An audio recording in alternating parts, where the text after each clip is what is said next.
ሩፋኤል ማለት ስሙ እግዚአብሔር ይፈውሳል ማለት ነው። የቅዱስ ሩፋኤል ስም ከሁለት የዕብራይስጥ ቃላት የተዋቀረ ነው።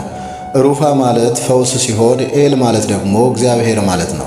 ስለዚህም እግዚአብሔር ይፈውሳል ማለት ነው። ይህ ስሙ ታሪኩን በሙሉ ከጦቢት መጽሐፍ ጋር አገናኝቶና ለመጀመሪያ ጊዜ ለጦቢያ ይፋ ሲያደርግለት እንዲህ ብለዋል። እኔ ስሜ ሩፋኤል ነው፣ ከሰባቱ ቅዱሳን መላእክት አንዱ ነኝ።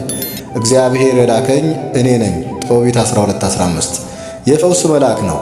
ቅዱስ ሩፋኤል የፈውስ መልአክ በመባል ይታወቃል። በጦቢት መጽሐፍ ውስጥ አይነ ስውር የነበረውን አዛውንት ጦቢትን አይኑን በአሳሃ ፈውሶታል። ይህም የፈውስ ተልእኮ ዋና አካል መሆኑን ያሳያል። አይኑንም በመክፈት ጦቢት በአይኑ እንዲመለከት አደረገው። ጦቢት 11:13 የመንገድ መሪና ተጓዦችን ጠባቂ ነው። ጦቢያ ከእጁ በጉዞ ከደጀን እስከ ሜዶናውያን አገር ድረስ በጥሩ ሁኔታና በሰላም ይመራዋል። ይህ ጉዞ ጦቢያና በዛ ቦታ የነበረው የሳራ ልጅን እንዲያገባ አድርጎታል። ጉዞውም በመጀመር የጦቢያ ወላጆቹንና እኔን ከእርሱ ጋር ወደ ሜዶናውያን አገር ሄድን። ጦቢት 5:12 ሩፋኤል ከትዳር በፊት ስለሚመጣ ችግር መከላከል የሚችል መልአክ ነው። ቅዱስ ሩፋኤል 7 ባሎቿን የገደለው ጋኔንን አስወግዶ የሳራን መከራ አቃሎላት ነበረ። ጋብቻዋ በተሳካ ሁኔታ እንዲፈጸም ረድቷታል። ይህ ደግሞ በራሷ ፈቃደኝነትና በክብረ በዓል ላይ የተመሰረተ ነበረ። ወደ ውሃው ገብቶ ጋኔኑንም አስወግዶ ከሰውየው አወጣው። ጦቢት 8:3 ሚስጢር የሚጠብቅ መልአክ ነው። ቅዱስ ሩፋኤል ታሪኩና ማንነቱን ለጦቢያና ለጦቢት ከመግለጹ በፊት ሙሉ በሙሉ ሚስጢር ጠባቂ ነበረ። ሩፋኤልም በምላሹ አስደናቂና ሚስጢር ያለው ነገር ነው። አንተና ቤተሰብህ ማንም ሌላ ሰው እንዳያውቅ ለእናንተ የተፈጠረ ነው። ጦቢት 12:11 የጸሎት መልስና የጾም ምላሽ መልአክ ነው። የጦቢትና የሳራ ጸሎት መልስ ሆኖ ሩፋኤል ወደ ምድር ተልኳል። ይህ የሚያሳየው እግዚአብሔር ለልጆቹ ጸሎት ምላሽ ለመስጠት ቅዱሳን መላእክትን እንደሚልክ ነው። አንተም ወደ ቤተ መቅደስ እንድትሄድ የጸሎትህን ምላሽ በሩፋኤል በኩል ትቀበላለህ። ጦቢት 3:25 ደስታን የሚመልስ መልአክ ነው። ሩፋኤል የጦቢት አይነ ስውርነትን በመፈወስና ለጦቢያ የሚስት ፍለጋ በማገዝ ለቤተሰቡ ደስታን አምጥቷል። በዚያ ቀን የደስታ ቀን ነበረ። ጦቢት 11:15 ሌላው ሩፋኤል የንጽህና መልአክ ነው። ቅዱስ ሩፋኤል ጦቢትና ሳራ ከጋብቻ በፊት በንጽህና እንዲኖሩ አሳስቧል።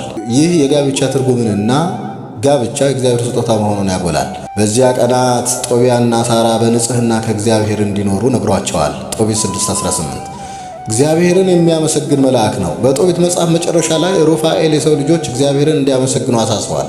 ይህ የጸሎትና የምስጋና አስፈላጊነትን ያጎላል። እግዚአብሔርንም አመስግኑ፣ በጎ ነገርንም አድርጉ፣ የእግዚአብሔርን መልካምነትና ምሕረትን አትዘንጉ። ጦቢያ 12:6 መጽሐፍ ቅዱስ ውስጥ እንደ መልአክ አምላክ ሆኖ ታየ። በጦቢት መጽሐፍ ውስጥ ሩፋኤል ለጦቢትና ለጦቢያ የሰጠው ትእዛዝ የሰው ልጆች ጸሎታቸውንና ምላሾቻቸውን ለእግዚአብሔር ፊት እንዲያቀርቡ የሚያበረታታ መልአክ ነው። የቅዱስ ሩፋኤል አማላጅነት ረድኤት በረከቱ ከሁላችን ጋር ይሁን፣ አሜን።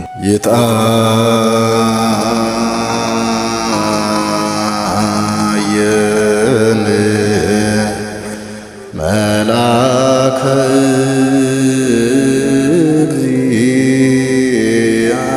እግዚአብሔር አውዶሙ ለእለ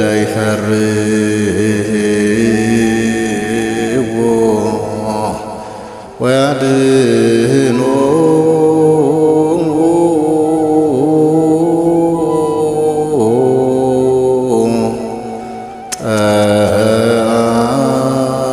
ጠአሙ ወታእምሩ ከመ ኄር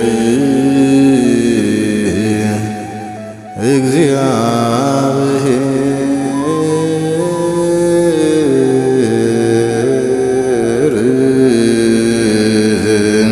አነሳስቶ ላስጀምረን አስጀምሮም ላስፈጽመን ለልዑል እግዚአብሔር ክብር ምስጋና ይሁን፣ አሜን።